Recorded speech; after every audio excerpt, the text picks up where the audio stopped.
on va débattre de 3 sujets dans notre émission. On va démarrer avec le premier sur l'avenir de la chasse en France. Forcément, un sujet important pour notre invité Laurent Burgoa. Quelques éléments d'explication en images. Il y a quelques jours, le candidat écologiste à la présidentielle Yannick Jadot a proposé d'interdire la pratique de la chasse les week-ends et durant les vacances scolaires. Une proposition qui fait suite à un bilan de l'Office français de la biodiversité qui a recensé 141 victimes de la chasse et déploré 11 morts seulement en 2020. Du côté des chasseurs, forcément ulcérés par cette proposition, on rappelle que la chasse est une des pratiques les plus encadrées en France et qu'elle est déjà interdite de nombreux jours de l'année et sur une grande partie du territoire, notamment ruraux.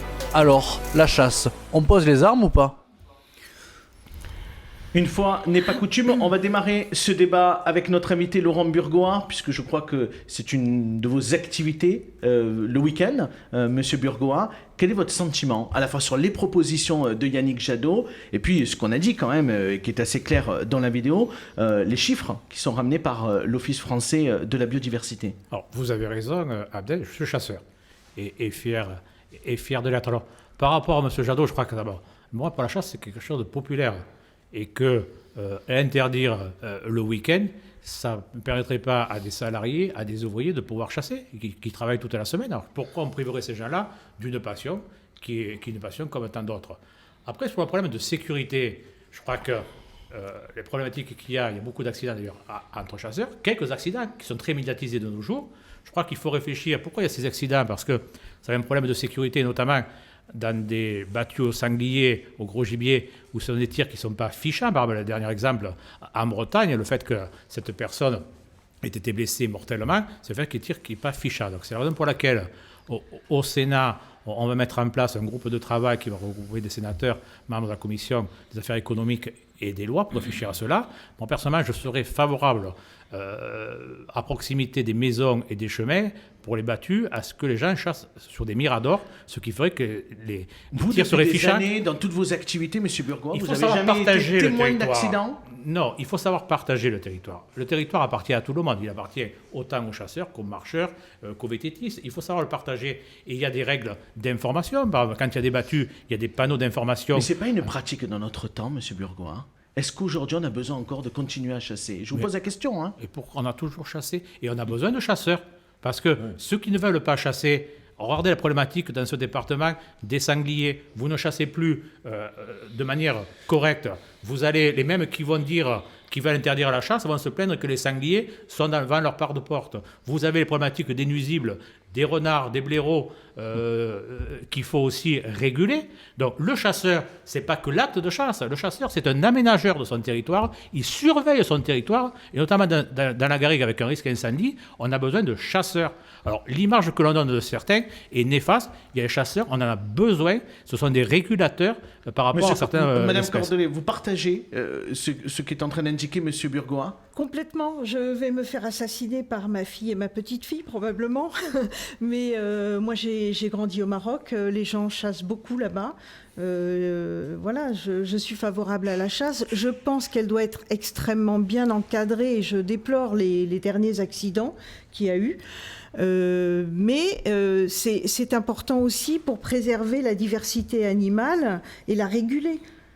Les chasseurs font œuvre de régulation. Mais quand on parle de ces accidents, quand même, 141 victimes de la chasse. Si je peux commenter quand même, excusez-moi, rajouter quand même. Moi qui ai passé le permis il y a un certain temps, quand j'avais 16 ans, donc ça doit être en 85, à l'époque, il n'y avait pas toutes ces règles de sécurité qui, de nos jours, mon fils qui a passé son permis de chasse, qui chasse avec moi, a eu des règles de sécurité. Les fédérations ont fait des gros efforts. Je pense à la fédération du Gard, mais toutes les fédérations, sur toute la pédagogie liée à la sécurité. C'est vrai qu'un fusil avec des cartouches, ça tue du gibier, ça peut tuer aussi un être humain. C'est tout à fait vrai. Mais il y a des efforts qui ont été faits. Mais est-ce que ça veut dire qu'il ne faut pas en faire encore d'autres ou il faut accepter qu'il y ait une dizaine de morts chaque année? Je crois qu'il faut encore pousser la pédagogie envers les chasseurs sur le risque de sécurité. Moi, je le dis franchement, et j'ai toujours été plaidé ce cas, je suis chasseur, mais quelqu'un qui tire sans identifier le gibier, pour moi, c'est un criminel D'accord ? Il faut aussi respecter certaines règles élémentaires dans ce domaine-là. Monsieur Janaguier, Olivier, qu'est-ce que vous en pensez? Moi, je pense que c'est la dictature des minorités, encore une fois. Les écologistes qui sont une minorité font une dictature pour interdire un modèle de société. C'est un modèle, ça fait partie de notre modèle de société, la chasse. C'est ancestral, comme le disait Laurent, comme le disait Madame. C'est une pratique ancestrale qui mérite d'être maintenue. Et on en sait quelque chose, nous, dimanche, il s'est passé quelque chose de mémorable, de rappeler quand le peuple se soulève et qui dit qu'il est fidèle à ses traditions et qu'il veut les maintenir. C'est important, puisque ce que dit Laurent est important aussi. Les écologistes sont des écologistes de salon et les chasseurs sont des écologistes opératifs. Effectivement, ils maintiennent l'écodiversité. Alors pourquoi, avec ces dernières années, on a encadré les choses alors? Si tout allait bien, si la chasse c'est parfait, pourquoi les choses ont été encadrées alors? Il y a eu beaucoup plus de morts il y a quelques temps que c'est ainsi. Alors c'est vrai que c'est hyper médiatisé, on est quand même une société où, excusez-moi de dire, mais lorsqu'il se passe un fait, que toute la journée, sur ces chaînes en continu, on parle de cela, c'est sûr qu'après, on arrive à formater les gens. Et puis c'est un problème, c'est là, on est une société où il y a de plus en plus d'urbains, mais il faut pas dire qu'il y a des gens qui vivent en ruralité. Et la ruralité, ça fait partie de la chasse. Protection des animaux. Attention, sur les victimes, le nombre de victimes décelées, il y a une majorité de chasseurs. On est d'accord. Il y a une majorité de chasseurs. Ça n'empêche pas, c'est quand même des victimes. Alors prenons notre parallèle. Il y a des victimes dans les piscines tous les étés. On bétonne toutes les piscines. Et les victimes aussi on interdit les piscines. Les voitures. La vie est une maladie mortelle. À feu dans les piscines. Non mais la vie est une maladie mortelle. Mais est-ce qu'une voiture, c'est pas une arme aussi? Quand on voit des accidents, il ne se passe pas malheureusement une semaine dans ce département du Gard où il y a malheureusement un accident qui est mortel. Est-ce que pour cela, on va interdire les voitures? Non. Et je crois, et je vais encore plus loin, je pense que ce n'est pas en diminuant la vitesse que ça...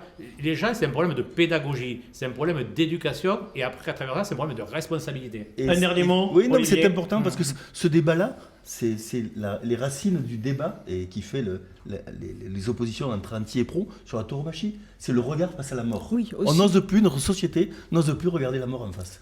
On va en parler tout à l'heure dans l'interview de M. Burgoa. Allez, passons au deuxième sujet de ce soir. Est-ce que le Gard peut se passer d'Amazon après la décision du tribunal administratif de Nîmes? Les enjeux en images. La justice nîmoise a annulé l'autorisation environnementale accordée à un projet de centre de tri de colis d'Amazon à Fournes, dont elle ne reconnaît pas l'intérêt public majeur. C'est donc la fin probable de ce projet de construction à proximité du pont du Gard, contesté depuis des années.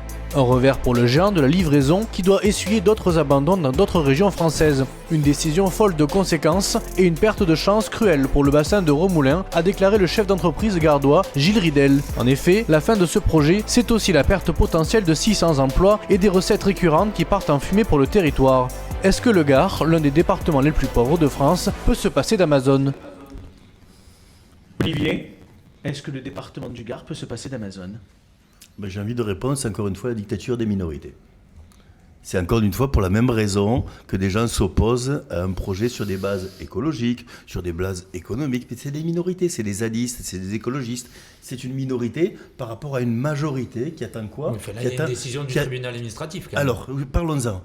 Moi, c'est la question que je pose, ça n'engage que moi, mais quelle compétence a un juge du tribunal administratif pour juger l'utilité d'un intérêt collectif d'un projet de territoire? Je ne sais pas quelles sont leurs compétences.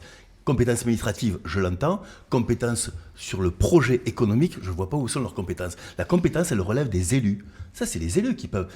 Un projet, c'est des élus qui le décident. Les élus, ils sont nommés par le peuple et c'est à eux de décider. C'est là qu'il faut avoir des élus forts, avec des convictions fortes, chevillées au corps, et qui défendent leurs idées. Ils sont élus pour ça, ils vont jusqu'au bout de leurs idées. Le problème, c'est qu'on a des élus n'ont pas assez... On a des élus un peu zigzag, ouais, c'est vrai. Laure Cordelet, qu'est-ce que vous en pensez, Laure? Je suis partagée sur le sujet, Abdel, parce que on sait qu'Amazon traite mal ses employés, donc évidemment, je suis plutôt solidaire de ces personnes. En même temps, c'est un projet qui devait générer énormément d'emplois. 600 emplois, apparemment. Et on est quand même dans un département où il y a un taux de chômage énorme. Et venant d'une ville comme Beaucaire, je peux vous dire qu'Amazon, c'est utile. Je m'en sers très très rarement, mais qui n'a pas commandé un truc sur Amazon parce qu'il ne le trouvait pas à côté de chez lui? Tout le monde n'a pas des magasins à sa disposition, n'a pas tout. Il n'y a pas qu'à Beaucaire, voilà. C'est un petit peu partout. Après, mais est-ce que finalement, fondamentalement, est-ce que c'est le modèle économique qu'on a envie en France? Pas forcément. Un modèle économique pas basé forcément, parce que... sur de la logistique et des entreprises américaines comme Amazon. Non, quand ça nuit à des commerces comme des petits libraires indépendants qui font un bon boulot, franchement, ça me navre. Après, ça peut être utile pour des produits de consommation lambda, voilà, mais... On en revient à la même question. Est-ce qu'on veut tous une société de consommation demain? Et est-ce que c'est ça l'alpha et non. l'oméga? Monsieur Burgoa, Moi, c'est quoi votre sentiment Non. sur ce projet? On parle bien du projet de Fournaise, mais d'Amazon. Je connais bien le projet parce que je vais vous dire dans quelques instants, j'avais rencontré la mairie de Fournaise, je vous dirai quelle est la position que je leur avais tenue. Bon, moi, ma question, que rejoint d'ailleurs votre commentateur Olivier et Laure, est-ce que le Gard, on peut se passer de 600 emplois déjà? Moi, je pense que non. Et que faire une guerre contre un projet qui crée 600 emplois dans un département où on a à peu près 30 000 personnes au RSA, je pense que c'est catastrophique. Ça. Après, sur le fait comment Amazon traite ses employés, ça c'est autre chose et je peux vous rejoindre. Parce qu'il y a une question aussi mais qui par est contre, liée au site du Pont du Gard qui est à attendez, proximité aussi. j'allais y arriver, doucement, doucement. Il est bien Vous loin, savez, quand même. c'est un pas de sénateur, mais vous savez, un pas de sénateur, on réfléchit progressivement et on arrive au bout. C'est un diesel. Je suis diesel, excusez-moi, oui. On s'arrête au restaurant du Et j'aime Sénat. bien. Vous savez, voilà. Ça pollue, vous savez, les diesels polluent pas plus que d'autres. Non, voilà. Bon, moi là-dessus, quand même, je crois que c'est Olivier qui le disait, qu'il y a des élus qui ont été élus aux dernières municipales à Fournaise. Il y a eu un débat politique, il y a eu une élection municipale à Fournaise. L'équipe qui est en place soutenait ce projet-là. Donc il y a des très clairs dans le projet municipal, il y a une élection. Moi, après, ce que je constate, et là c'est le sénateur qui parle, il y a une équipe municipale qui a été en place, qui avait dans ce projet municipal, ils ont été élus sur ce projet municipal avec comme un des projets de leur, c'était l'implantation d'Amazon. Après, excusez-moi, des gens qui viennent de Paris, de Strasbourg, des anciens ministres qui viennent là sur un site et qui ne connaissent pas faire part de là, je trouve ça inadmissible. Les gens de Fournaise, l'équipe municipale était ouée, ils ont ce projet-là. Si demain les gens de Fournaise ne sont pas d'accord avec l'équipe municipale, ils mettront un autre bulletin de vote dans 5 ans et demi. Après, il faut connaître le lieu aussi. Excusez-moi, mais quand je vois que le député de la circonscription, Anthony Sellier, soutient le projet, un autre député qui parle de la circonscription est contre le projet, c'est même pas sa circonscription. Ça ne fait pas très sérieux à la personne de M. Bertha, qui, à mon avis, ne connaît pas trop les lieux d'implantation. C'est où? C'est à la sortie de l'autoroute de Romoulin, sur la gauche. Excusez-moi, comme on dit dans le coin, c'est que des armasses, c'est des anciennes vignes. Il y a aucun, on est loin du pont du Gard. Il n'y a aucun site privilégié. Quand on dirait... Mais c'est pas pour autant qu'on doit bétoniser et mettre des mais hectares et des attendez, camions tous les jours. et parce qu'il y a puis, une sortie et puis d'autoroute je vais et vous qu'on est dire, loin du les pont du Gard. élus de Fournaise, ils sont pour rien dans cette étude environnementale qui est quand même suivie par les services de l'Adréal de l'État. Donc si le TA remet cela, ça veut dire qu'il remet en cause les services de l'État à travers l'Adréal. Donc c'est l'État qui se remet en cause lui-même quasiment. Enfin, si on peut considérer que le juge administratif est un représentant de l'État. Mais c'est l'Adréal qui a piloté cette étude environnementale. Et je crois qu'on se trompe de combat, en fait, parce que, bien sûr, symboliquement, Amazon, c'est le monstre américain qui vient broyer le petit libraire. C'est Zola, hein, c'est le bonheur des dames. Hein. On en est là. Sauf qu'on n'en est pas là quand même, parce que le vrai adversaire du petit commerçant de centre-ville aujourd'hui, que ce soit dans le fin fond du Gard rhodanien, à Alès ou à Nîmes, c'est le commerce de périphérie. C'est toutes ces autorisations qu'on a autorisées, qui ont déplacé le commerce de périphérie. Le véritable concurrent du commerce de centre-ville, c'est pas l'e-commerce, c'est le commerce de périphérie. Regardez les chiffres, hein, les chiffres parlent. Demain peut-être l'e-commerce, mais aujourd'hui non. La réalité des chiffres est très claire là-dessus. Allez, on passe au troisième débat de ce soir. L'épidémie de Covid est toujours là. Ça fait bientôt 2 ans que ça dure. Mais ce soir, une seule question compte. Doit-on confiner les non-vaccinés? Pour bien comprendre, c'est quelques explications en images. En Autriche, les personnes non vaccinées vont être confinées pour lutter contre la nouvelle vague de l'épidémie. En France, alors que le nombre de contaminés ne cesse de progresser, la 5e vague fait craindre de nouvelles mesures de restriction. Cela a déjà commencé depuis ce lundi avec le retour du port du masque obligatoire dans toutes les écoles de France. Des fermetures de lieux de loisirs pourraient être envisagées et un nouveau confinement pour Noël si l'épidémie s'emballe. Mais pourquoi finalement punir tout le monde, y compris ceux qui ont le pass vaccinal? D'autant qu'avec 75% de sa population complètement vaccinée, la France fait figure de bon élève en Europe. Alors Laure, qu'est-ce que vous en pensez?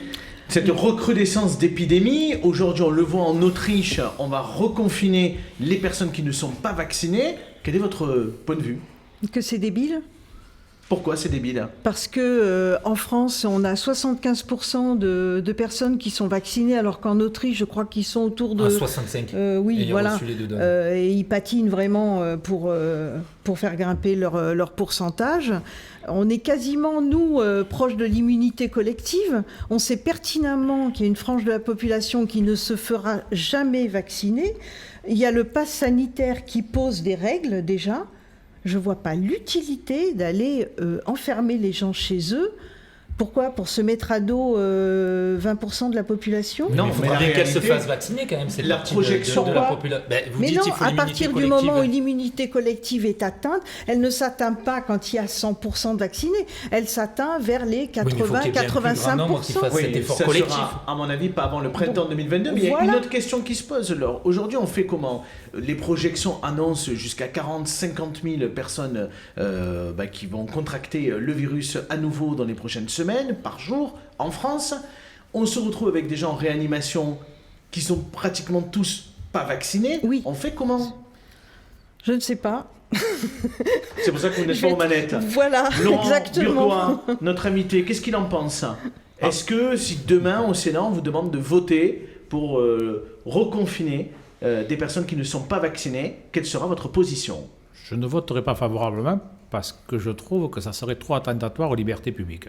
Ouais. J'ai été favorable, je le dis, j'ai voté sans problème le pass sanitaire parce que je trouvais que c'était le moyen, l'outil qui pouvait éviter la 4e vague avec le contrôle du pass sanitaire. C'est vrai que ça a implicitement ça a imposé de se vacciner, ça a été une bonne chose puisque la vaccination est le seul rempart par rapport à cette pandémie. Et on a vu que cet été, on a pu fonctionner correctement. Les Français, on peut partir en vacances. Mais comment on les contre, restaurants. du coup, cette Alors, 5e vague alors dont je parlait crois Adrien Carrel. qu'il faut intensifier le contrôle des passes. Je crois que d'abord, on s'est un peu relâché tous, l'État, mais les concitoyens aussi. On respecte un peu moins les gestes barrières, donc je crois qu'il faut qu'on soit beaucoup plus attentif aux gestes barrières. Et de l'autre côté, il faut que l'État contrôle les passes sanitaires pour imposer aux gens de se vacciner. Ceux qui ne veulent pas se vacciner, c'est leur droit, c'est respectable, mais ils restent chez eux et ne peuvent pas participer à la l'activité. confiner, quoi. Mais eux restent chez eux de même. D'accord. Parce que, excusez-moi, mais s'ils ne peuvent pas aller ni au restaurant, ni au théâtre, ni participer à C'est certaines déjà le cas activités. aujourd'hui.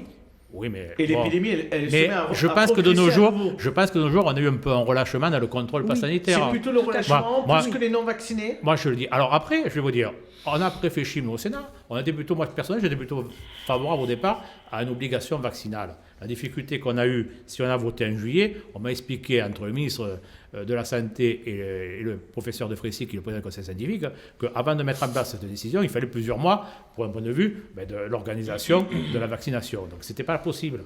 Maintenant, c'est trop tard. Comme l'a dit Laure avait raison, il y a les 3/4 des Français qui sont vaccinés. Donc après, il faut inciter le plus de personnes à se faire vacciner. Et le pass sanitaire, évidemment, est un bon contrôle. Olivier, qu'est-ce que vous en pensez? Est-ce que si demain on arrive à des hauteurs épidémiques sur l'ensemble du territoire français et qu'on se retrouve contraint à nouveau, comme certains pays européens, à devoir fermer les cinémas, fermer les restaurants, fermer les activités de loisirs, on fait comment? Non, moi, j'en reste à la première partie de la question qui a été sur les chiffres en hausse. La semaine dernière, vous nous posiez la question sur le pass sanitaire. Et on disait tous que c'était une bonne décision qui avait été faite par le gouvernement. Depuis, il y a les chiffres. Il y a les chiffres qui sont tombés sur l'hospitalisation 2020 et des Covid. Ils font peur, ces chiffres. Ils méritent débat quand même. 5% en moyenne des hospitalisés ont été Covid et 2% seulement dans les services de soins intensifs. C'est pas ce qu'on nous a montré aux images à la télé, je suis désolé. Quand on interroge les Français, ils étaient plus à des seuils de 80%, des seuils qui explosaient, des hôpitaux qui explosaient, Mais c'est parce et on moquait. On a mis des mesures Et restrictives non, pour non, éviter que on ça explose. moquait sur les réseaux sociaux les quelques-uns qui s'aventuraient en disant « Je suis désolé, j'ai traversé l'hôpital de Nîmes, de Nice, de machin, je vois personne. Est-ce qu'ils avaient tort ou raison? Je ne sais pas. Il y a des Mais parlementaires qui ont visité. Non, non, j'aimerais- le service j'aimerais- de réanimation. Je j'aimerais- crois qu'on en a un autour de la table. Non, mais je peux vous dire que ces nous-mêmes, chiffres- on a fait des reportages en réanimation. Il y a eu du monde, Il y avait hein. du monde. ces chiffres-là, alors il faut combattre ces chiffres-là, parce que moi, je vous avoue qu'ils me sèment, ils sèment le tout dans ma mémoire, et je me dis, qu'est-ce qui se passe là, quoi? Qui dit vrai? Parce que si c'est 2% et 5%, effectivement, ça pose question, quoi. Moi, je suis allé visiter Ça pose l'hôpital en question. novembre dernier et je peux attester que les réanimations étaient pleines et que même il y avait une réorganisation des services à l'hôpital pour accroître justement le nombre de lits, pour accueillir, alors sans parler de réanimation, mais le côté Covid. Et je peux te dire que ça faisait froid dans le dos quand en visitant, comme on a dit, là il y a le couple qui était là en réanimation à 55 ans avec un gamin de 15 ans qui restait à la maison. ça que Quand tu sors de là, ça te dis fait pas le drôle. contraire. Ça te fait drôle. C'est Donc les autour chiffres. de la table, on est d'accord. Laure, Olivier, Monsieur Burgoa, on ne reconfine pas les non-vaccinés. Non, non, parce qu'on ne peut pas non plus Ça passera pas. toujours opposer les populations les unes contre les autres. C'est déjà très compliqué avec les antivax, quelle que soit leur raison de ne pas vouloir se faire vacciner. Et certains ne sont pas des complotistes ou des tarés, hein. Il y en a qui sont tout à fait normaux. J'ai plusieurs amis qui, eux, ne veulent pas se faire vacciner pour X raisons. Je respecte leur choix. C'est compliqué pour nous, c'est pas facile, mais nous sommes vaccinés pour la plupart, donc en fait protégés.